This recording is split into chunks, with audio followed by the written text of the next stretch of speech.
Yeah, it is good to be here. I need to be having a good time. I didn't come here on good terms with my wife. Actually, right before we left, we got into a fight. She's like, you wouldn't cheat on me, would you? I'm like, we've been through this. I told you, focus on the drinking problem. The other day, I just rubbed my foot down my wife's leg. Apparently, my toenail, I almost gave her a skin graft. I'm trying to be romantic. She's like, ow, I'm bleeding. Clip your toenails. Clipping your toenails for a grown man, it's very exhausting. I procrastinate. I look at my toenails like the same way you look at a barn that needs painting. Like, I just look at my toenails like, I gotta take a weekend and do that. I got bigger problems than grooming. My addiction to ice cream. She's trying to help me, but it's out of control. Ice cream is so much more delicious than anything else I've ever eaten. I mean, ice cream is so good, it put diabetes on the map. You gotta let ice cream melt for 10 minutes. It takes discipline. People wanna bite right in, but you gotta let it melt. My priorities are so out of whack, I don't even attempt foreplay with my wife half the time before I try to have sex. But I always seem to have the discipline to let my ice cream melt for 10 minutes. I've actually had sex with my wife while my ice cream was melting.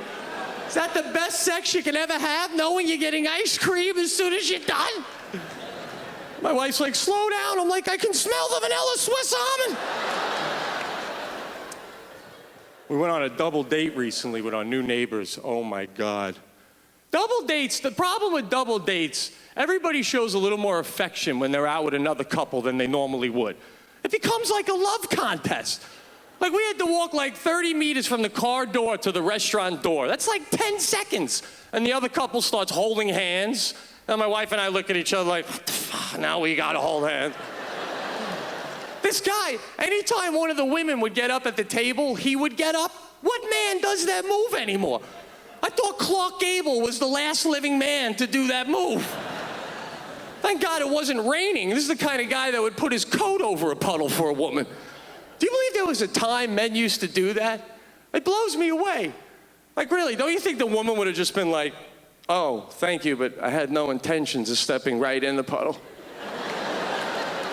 I really always planned on walking around the puddle. I don't know how dumb you think I am that I would step in a half a foot of water. Think you're getting laid because you got your cape dirty? That's not happening. Joke's a period piece. So, listen, we went back with this couple to their apartment to play a board game. Now, when you're playing a board game with a couple, the first time you meet them, you're basically saying, collectively, we don't have enough personality to get through this evening. You know, we're gonna need some dice and a timer and a couple of pencils to help us out here. And we're playing this game where you read a question off a card, then everybody writes down their answer, and you're supposed to guess who said what, right? Like, you'd go, was that Ted? That sounds like something Ted would say. You know, if I knew Ted, I don't even know these people. And one question was, if a genie could grant you one wish, but it can't be materialistic, what would you wish for? So they read the woman's answer first, and she writes, world peace. And in my head, I'm like, all right, that's a little serious for a Saturday night. Oh, it's a board game, not a beauty pageant. Wow. So then they go to read her husband's. I'm like, this guy will be more on the same page as me, right? This guy writes that he wishes there were no more animals on the endangered species list. I'm like, who are these people, man? Because then they read mine, like, and I wrote that I wish the length of an orgasm and the length of a hangover could flip-flop.